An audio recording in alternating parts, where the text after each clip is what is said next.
Oi pessoal, chegamos agora ao módulo 2. No primeiro módulo a gente teve a oportunidade de aprender como funciona, o CDA, o que é o CDA. E agora a gente vai tratar no módulo 2 do público-alvo, tá? Então, como a gente vai selecionar esse público, como a gente vai utilizar os recursos financeiros e como a gente vai disponibilizar os alimentos para esse público que a gente selecionar, ok? A gente trata como público-alvo no programa CDA beneficiários fornecedores, beneficiários receptores e beneficiários consumidores. Nós vamos tratar de cada um aqui, tá? Então, os alimentos comercializados dentro do programa, ele compreende a compra de um público específico e a doação para um público específico, ok? Quem são os beneficiários fornecedores dentro do programa, né? De acordo com a lei do CDA, ela estipula que os beneficiários fornecedores são os agricultores familiares, né? E são os agricultores familiares que se enquadrem dentro da Lei 11.326 de 2006, tá? Essa lei, ela fala o que é considerado um agricultor familiar, né? O que esse agricultor tem que ter para ser considerado um agricultor familiar. Então, todo mundo que trabalha no âmbito do CDA, é interessante dar uma lidinha, tá, nessa legislação, até mesmo que está na hora que vocês forem fazer chamada pública, selecionar esse agricultor, vocês vão ter mais segurança. E agora, em 2025, a comissão gestora do Programa Compra Direta de Alimentos publicou uma resolução, né? Porque a gente ficou sabendo de alguns casos, né, de que às vezes funcionários públicos estavam querendo fornecer para o município, né, dentro do CDA. Então, essa resolução do grupo gestor, ela trata disso. A proibição, né, o impedimento de agentes políticos e servidores públicos de fornecer para o programa CDA. Então, é bom que vocês também tenham acesso a essa resolução, tá? Depois dá uma olhadinha na biblioteca lá, lê essa resolução e vocês vão entender direitinho que isso é material para vocês também na hora de fazer a chamada pública, né? Quem que pode ou não pode participar do programa. Dentro dos beneficiários receptores, quem são esses beneficiários receptores? Dentro da legislação do CDA, ele define em dois públicos, tá? Equipamentos e serviços do SUAS, né, do Sistema Único de Assistência Social, e equipamentos de alimentação e nutrição. Então, são os equipamentos e serviços da segurança alimentar, ok? Nós vamos tratar aqui cada um, tá? Nós vamos falar um pouquinho de cada um. Quem são os equipamentos dos serviços do SUAS? São considerados equipamentos do SUAS para fins do CDA, CRAS, que é o Serviço de Referência de Assistência Social, o CREAS, que é o Serviço Especializado de Assistência Social, o Centro POP, né, que são aqueles centros de recebimento da população em situação de rua, Serviço de Convivência e Fortalecimento de Vínculo, equipamentos que ofertem serviço de acolhimento a famílias ou indivíduos, né, que perderam o vínculo familiar ou estão com o vínculo rompido ou fragilizado, e está em situação de abrigamento temporário, tá? E abrigos de calamidade também. Aconteceu a calamidade no município, instaurou um abrigo, a alimentação do CDA também pode ir para lá, tá? E entidades e organizações de assistência social. E quem são as entidades e as organizações de assistência social, né? Geralmente essas organizações no município, elas têm uma relação com o governo municipal de parceria, né? Eles têm um contrato de parceria e tal. Então, são as Pestalozes, as APAES, os centros que recebem idosos, crianças, adolescentes, são esses tipos de serviços que acontecem dentro do município. Às vezes um hospital filantrópico, né, que tem alguma relação com o município, tá? E quem são os equipamentos de segurança alimentar? Vamos ver isso agora. São considerados equipamentos de segurança alimentar, né, de alimentação e nutrição, os restaurantes populares e cozinhas comunitárias. Cozinhas solidárias, mas a cozinha solidária tem um ponto aqui, que são aquelas cofinanciadas pelo governo do estado, tá? Ou pelo município. Mas quando for pelo município, ou até mesmo quando o estado abre o edital, essa cozinha solidária ela tem que apresentar um documento, uma declaração de reconhecimento do serviço pelo governo municipal, tá? Então, é uma segurança para o Estado e para o município que reconhece aquele serviço como uma cozinha solidária. Banco de alimentos e unidade de recebimento e distribuição de alimentos, tá? Tanto o restaurante como a cozinha comunitária, o banco de alimentos e a unidade de recebimento e distribuição, esses têm que estar por gestão do município, tá? Então, assim, se for uma empresa terceirizada que faz a gestão do restaurante, o alimento do CDA pode ir para lá? Não. Se for na cozinha comunitária, uma empresa terceirizada, né, que faz a gestão do serviço, também não pode, tá? Então, o alimento do CDA ele só pode ir para os equipamentos de segurança alimentar que estão sob gestão do município, tá? Banco de alimento e a URDA, que a gente chama, né? Às vezes o pessoal tem muita dificuldade de entender qual a diferença dos dois equipamentos. Eles são basicamente a mesma coisa. A diferença é que o banco de alimentos ele tem uma legislação específica, né, que o governo federal estipula o que é um banco de alimentos. Então, pelo menos 25% dos alimentos que transacionam dentro do banco de alimentos, eles têm que ser oriundos de doação, de combate a desperdício. Não só alimentos comprados de programas, né, do governo, como PA, CDA e tal. A URDA já não tem esse critério de ter pelo menos 25%, ok? Então, se você tiver uma unidade de recebimento e distribuição, pode ser só do CDA, só do PA, tá? E não necessariamente você receber aí produtos do combate ao desperdício, que são doações, tá? Mas nada impede de você também receber se você for uma unidade de recebimento e distribuição, tá bom? Outros equipamentos da rede de segurança alimentar, vamos supor que aí ano que vem surge um novo equipamento, né? Então, quando a gente começou a lidar com o CDA, quando a SIC publicou a legislação, né, em 2021, a gente não tinha aqui no escopo nosso a cozinha solidária e a gente não tinha a URDA. Então, foram equipamentos que foram surgindo e a gente incorporou. Então, pode ser que no meio do caminho surja algum equipamento, esse equipamento está contemplado, né, nesse item aí. E as redes públicas de serviços públicos de saúde, tá? Só que tem que possuir o SEBAS, que é o Certificado de Entidade da Assistência Social. É um certificado que diz para a gente o seguinte: essa instituição é de saúde, mas ela também realiza atividades de assistência social, tá? Então, os alimentos podem ir. Quem que se enquadra aqui? Os hospitais filantrópicos, tá bom? Principalmente eles, tem muito município pequeno que o hospital ele é hospital filantrópico, né? As Santa Casas e tal, ok? Vamos agora falar um pouquinho do beneficiário consumidor. O beneficiário consumidor nada mais é do que os usuários das unidades receptoras que você selecionar, tá bom? Então, assim, eu selecionei o CRAS. O CRAS, ele atende famílias e atende indivíduos separadamente. Então, é esse o público que o CRAS pode fornecer alimentação. Eu selecionei uma PAI ou uma pestalose. Então, eu vou atender a esse público com a alimentação. Mas a gente tem que ter em mente o seguinte: as unidades receptoras, elas vão poder ofertar o alimento do CDA de 2 formatos, né? Nós vamos falar também mais na frente. Todas as unidades receptoras, elas podem fornecer refeição, tá? Agora, cesta verde, só 2 em específico, tá? Então, quando você for selecionar uma unidade receptora, ela vai fornecer alimento CDA, ela tem que ter o quê para fornecer esse alimento? Cozinha.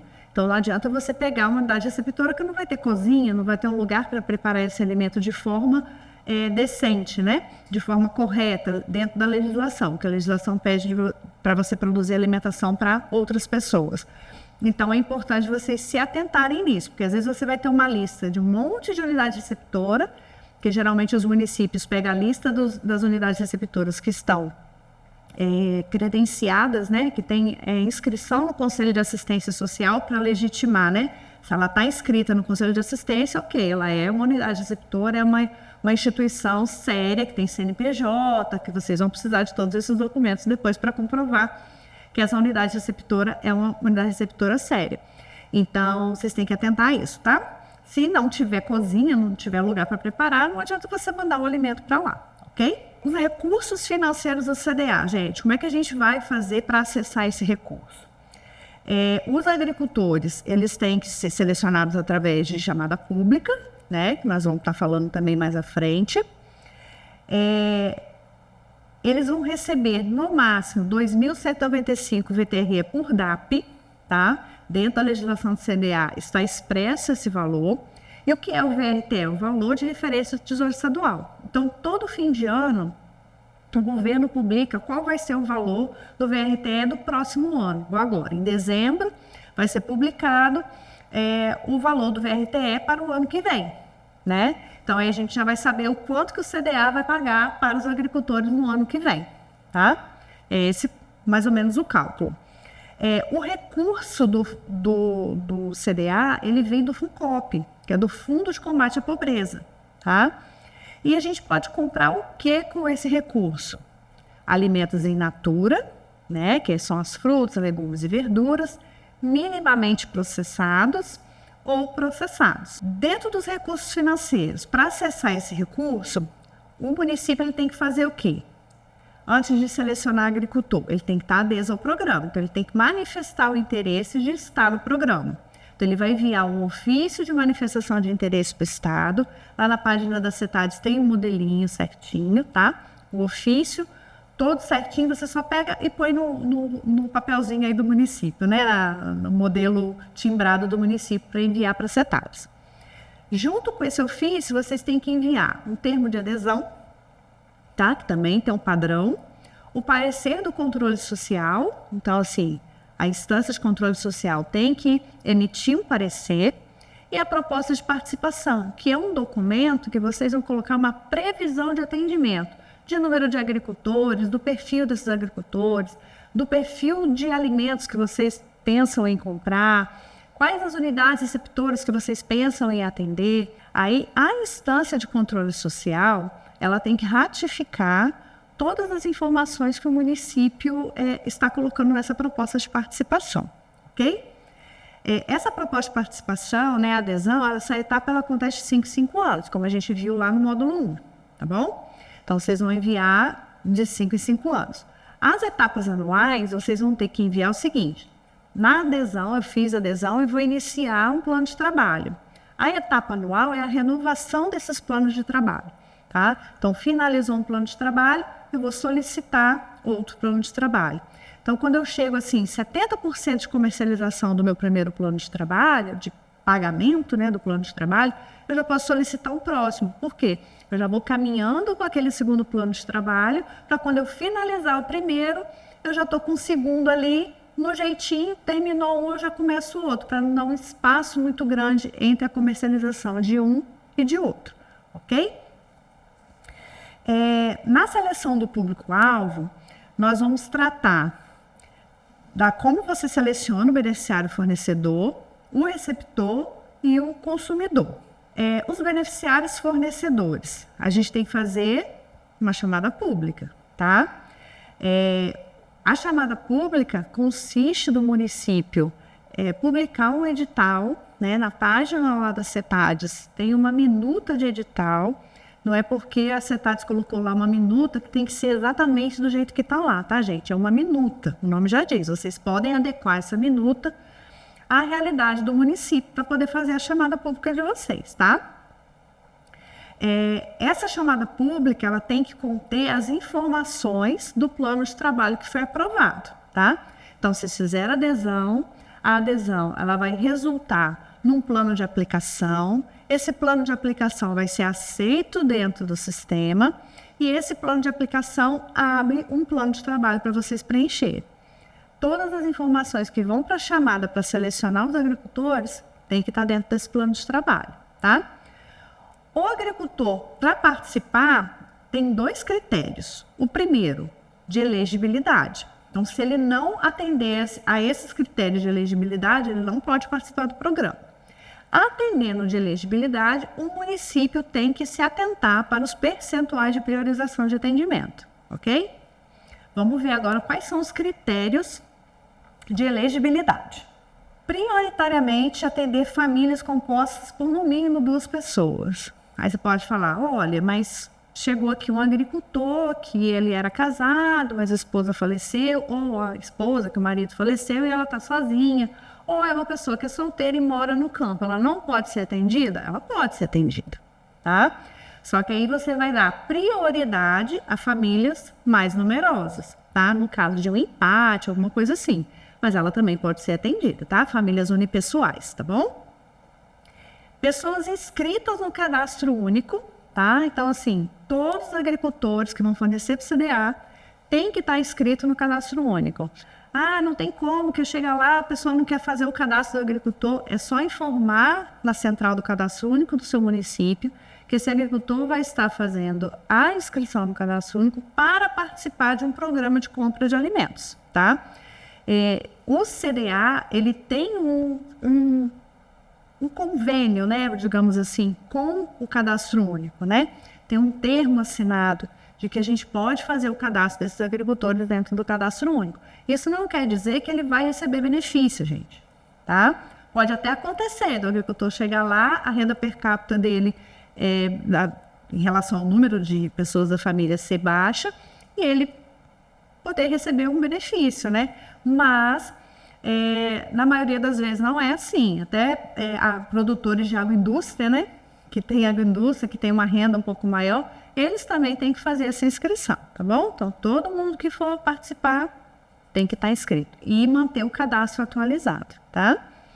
E tem que possuir a DAP ou a CAF. A gente está no momento de transição, né? Porque o documento que dizia para nós quem era agricultor familiar, de fato, era a DAP, a Declaração de Aptidão ao PRONAF. Esse documento mudou, agora passou a se chamar Cadastro de Agricultor Familiar, CAF. Como a gente está no momento de transição, você vai poder aceitar um ou outro documento, ok? Os agricultores, por exemplo, eles atenderam lá os critérios de elegibilidade. Ok, podem participar da chamada pública. Aí, o que eu tenho que fazer agora? Dentro desse grupo de agricultores, eu tenho que selecionar, eu tenho que priorizar o atendimento. Essa priorização é por quê? Às vezes você vai falar assim, olha, eu vou selecionar 30 agricultores, mas aparecem lá 60. Então, como que você vai fazer a seleção? Como você vai classificar esse universo de agricultor que apareceu para você? Então, a gente tem que atender pelo menos 50% de mulheres, tá? 40% de pessoas que são beneficiários ou pessoa com perfil para recebimento de programas de transferência de renda, povos e comunidades tradicionais, tá? E entra aqui também o jovem, tá? Que eu esqueci de colocar aí no slide, mas o jovem também entra aí nesses 40%. E 5% de agricultores orgânicos ou agroecológicos. Aí você pode pensar assim, Thaís, mas se eu fizer a conta ali, vai dar 95%. Esse percentual que a gente pede para atender, ele não é um percentual, você não vai separar os agricultores por caixinha, né? Ó, tem 30 agricultores, aqui são 15 mulheres, separei as 15 mulheres, já atendi os 50. 40, vou separar ali, ó, 40% aqui de quem recebe, tem perfil, né, para receber um programa de transferência de renda, e povos, comunidades tradicionais e jovens. Separei ele aqui. Orgânico. Não, é uma interseção entre os percentuais, porque você pode ter uma pessoa que é mulher, ela é jovem e ela produz orgânico. Ela vai entrar na sua conta ali 3 vezes, entendeu? Então, assim, vocês têm que sentar com a equipe e definir como vocês vão fazer a pontuação. Geralmente, os municípios fazem uma tabelinha de Excel normal, né, simples, colocam os agricultores que levaram a documentação, que estão elegíveis, né, para participar do CDA, e vão pontuando ele. Tipo assim, é mulher? 1 ponto. É beneficiário de transferência de renda? Outro ponto. No final, soma e classifica esses agricultores. Então, aqueles que atendem mais critérios de priorização vão ficar em cima da sua lista, né? Vão ficar no topo. Então, você vai conseguir priorizar o atendimento dessas pessoas aqui, tá bom? E caso você tenha também, na hora de selecionar, você vai selecionar agricultor do município, mas vamos supor que quando você for fazer sua lista de produtos, que a gente vai tratar isso no próximo módulo, você quer comprar um produto que não tem no seu município, mas você sabe que tem um agricultor do município vizinho que produz. Você pode dar uma margem ali, uma pontuação para que agricultores de outros municípios participem do seu CDA também. Você só tem que estar atento para esse agricultor não estar já fornecendo para o CDA naquele município de origem dele. Se ele estiver fornecendo, ele não vai poder fornecer para você. O que compreende o processo de chamada pública, né, para o município? A gente já começou a falar um pouquinho, eu vou esmiuçar mais para vocês. Então, é a elaboração e a publicação do edital de chamada pública, né? Então, ele tem que ser publicado. O município vai fazer a chamada pública por dispensa de licitação. Então, tem município que prefere, dentro da Secretaria de Assistência Social, publicar uma comissão que vai cuidar de todo esse processo de seleção dos agricultores, todo o processo da chamada, tá? E tem município que quem faz o processo de chamada pública é a comissão de licitação. Isso daí é uma definição de vocês, então a CETADES não interfere nesse processo. A única coisa que a gente percebe que quando a chamada pública ela é realizada dentro da Secretaria de Assistência, coordenada por essa comissão, ela é mais rápida, ela é mais ágil, porque às vezes a chamada do CDA cai lá na comissão de licitação, e a comissão de licitação ela está muito assim, com a cabeça contaminada com a licitação de PNAE, de compra de outros produtos, e ela não consegue entender que a chamada do CDA é de dispensa de licitação. A gente não vai fazer um pregão com os preços. A chamada já chega lá com a lista de produto e com os preços que vão ser comprados. Então, às vezes, a gente chega a receber lá na CETADES algumas chamadas públicas que o pessoal faz leilão com o agricultor. Olha, o preço aqui da laranja está aqui que vai ser R$10 o quilo. Quem vende mais barato para a gente? Não é esse o objetivo do programa, tá? Então, o agricultor ele vai ver o produto lá, ele vai botar na proposta dele de participação o que ele quer ofertar, ele já vai saber o preço que vai ser pago. A seleção do agricultor ela tem que ser dentro do limite financeiro. Então, assim, o município, eu vou falar valores assim, que eu estou chutando aqui na minha cabeça, tá, gente? Se vocês forem fazer a conta, vocês vão ver que às vezes não vai bater. Mas eu vou selecionar 30 agricultores. Aí eu vou receber 350 mil para atender a esses 30 agricultores. Então, o município não pode comprar no global valores maior, né, que ultrapasse os R$350 mil, e não pode comprar individualmente. Se eu pegar os 350 e dividir aí para os 30 agricultores, vamos supor que dá aí um valor de R$10 mil e poucos, R$10.500, né, para facilitar a conta aqui. Eu não posso comprar individualmente do agricultor valores acima de R$10.500, ok? Então, vocês têm que ficar atentos a esses dois valores.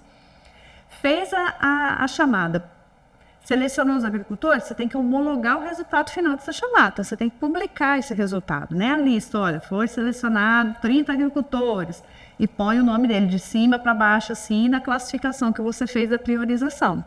Publicou no Diário Oficial do município, no estado, onde for, tem que mandar isso para a CETADES também. Depois que você fez todo o processo de chamada pública e homologou, você vai apresentar o resultado da chamada para o controle social, ok? Apresentar para o controle social por quê, gente? Ele precisa ratificar a homologação se essa chamada pública foi feita da forma como o programa CDA pede, né?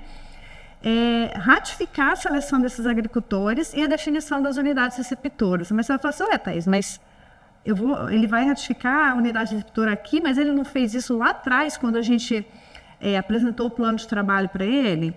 Então, só que lá no plano de trabalho, o plano de trabalho é uma previsão. Então, pode acontecer várias coisas, gente. Às vezes vai chegar ali na hora da chamada, você falou assim, eu ia selecionar 30 agricultores para atender 5 unidades receptoras. Vamos supor que na hora da chamada não aparecem os 30 agricultores, você só consegue 20. Você vai ter alimento para fornecer para 5 unidades receptoras? Às vezes, vocês vão ter que definir de não atender alguma unidade receptora, porque não vai ter alimento suficiente. Então, é nesse momento aqui que vocês vão ratificar isso com o conselho, né? Olha, a gente previu selecionar tantos agricultores para comprar X de alimento para atender tantas unidades receptoras. Só que a quantidade de agricultor selecionado foi muito menor. Então, a gente vai ter que reduzir a unidade receptora, né? Então, vocês vão fazer isso junto com o controle social, tá? Depois que finalizou tudo, vocês vão enviar para a CETADES, que a CETADES vai analisar todo esse processo aqui para autorizar vocês a preencher o cadastro dos agricultores no sistema. Como você faz a seleção das unidades receptoras? Tá? Eu estou falando assim um pouquinho de cada seleção, mas a gente vai esmiuçar um pouquinho mais para frente, tá, gente? Não se preocupem. Como você seleciona a unidade receptora? Então, o município ele tem a liberdade de definir como ele vai fazer essa seleção, mas ele tem que estar atento com os princípios de publicidade e transparência dessa seleção, ok? Eu vou selecionar somente aquelas unidades receptoras que têm inscrição no Conselho de Assistência Social, ok? Eu vou abrir um edital de seleção, né, de unidades receptoras para o CDA, vou publicar isso e quem quiser receber o alimento vai ter que vir fazer adesão a esse edital. Fica a cargo de vocês, tá? Só que você só tem que ter na mente os critérios que a gente falou lá atrás. Quem são essas unidades receptoras? Tanto do SUAS como da segurança alimentar. Quem que a gente pode atender? Ela se enquadra ali?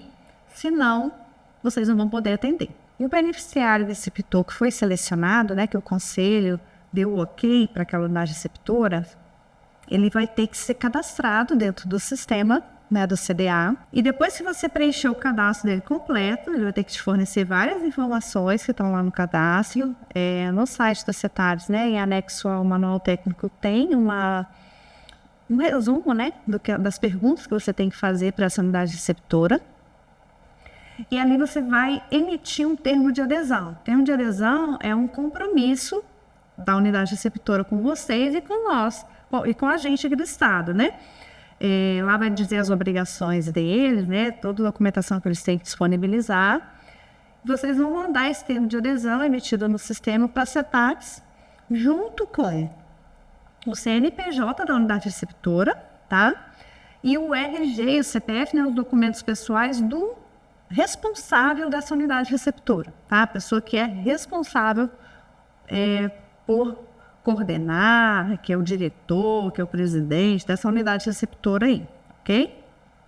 Esses documentos vão chegar lá para a CETADES, a gente vai verificar se está tudo certinho para poder liberar. Isso tudo é dentro do plano de trabalho, tá? Aí esse termo de adesão ele vai estabelecer direitos e deveres, né, dessa unidade receptora e para com as pessoas atendidas, tá? A forma que ela vai fazer a entrega desses alimentos, como ela pode fazer, como não pode. Então, isso vai estar tudo especificado dentro do termo de adesão. Os indivíduos e as famílias, né, eles podem receber das unidades receptoras os alimentos de duas formas. Ou em forma de refeição, né, que a gente já falou um pouquinho atrás, né, daquelas unidades receptoras que tem cozinha para produzir essa refeição, ou de cesta verde. A cesta verde tem uma particularidade. Por quê? A gente só permite que seja ofertado cesta dos alimentos no CDA para indivíduos e famílias que são referenciados pelo CRAS e pelo CREAS. Essa palavra referenciada dentro da assistência social, ela quer dizer que essa família é acompanhada. Então, o CRAS e o CREAS sabe quem é essa família, sabe das necessidades daquela família, sabe se ela está em vulnerabilidade social ou não, sabe se ela está em segurança alimentar ou não, né?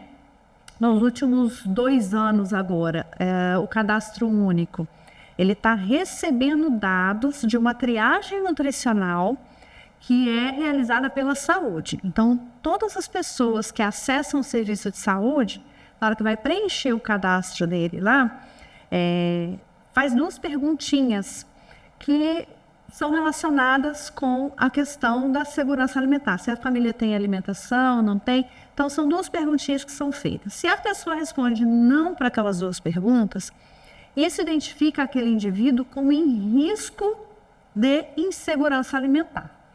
E isso vai lá para o cadastro único, tá? O nome da pessoa que está lá na saúde sendo atendida vai fazer uma comunicação para o cadastro único, então você vai saber aonde está essa pessoa lá dentro do cadastro único. Então, os técnicos do CRAS e do CREAS, tendo essa informação, eles podem ir até essa família para verificar se essa insegurança alimentar está realmente acontecendo de fato e até mesmo se a gente conseguir medir né, se ela é uma insegurança alimentar leve, moderada ou grave. E a gente tem que priorizar o atendimento dessas pessoas, ok? Os indivíduos e as famílias das unidades receptoras, a gente tem que ter esse pensamento, que eu estava falando da tria, né? A gente tem que ter esse pensamento no município de trabalhar de forma intersetorial, né? Então, o CDA nos municípios que trabalham sozinho, geralmente a gente percebe que a gente não consegue uma execução plena do programa. E quando você consegue fazer um trabalho intersetorial, não é você sozinho na assistência, mas você está com alguém da saúde, você está com alguém da agricultura, trabalhando junto com você, ajudando você a fazer essa operação, a coisa vai mais suave, tá? Então, assim, fazer um fluxo de atendimento entre SUS e o CISAM no município. Então, se você conseguir fazer isso, você vai ver que o CDA ele vai conseguir ser operacionalizado de uma forma mais fluida, tá? E, mais uma vez aqui, evidenciando o atendimento, principalmente das famílias que estão em insegurança alimentar grave, ok?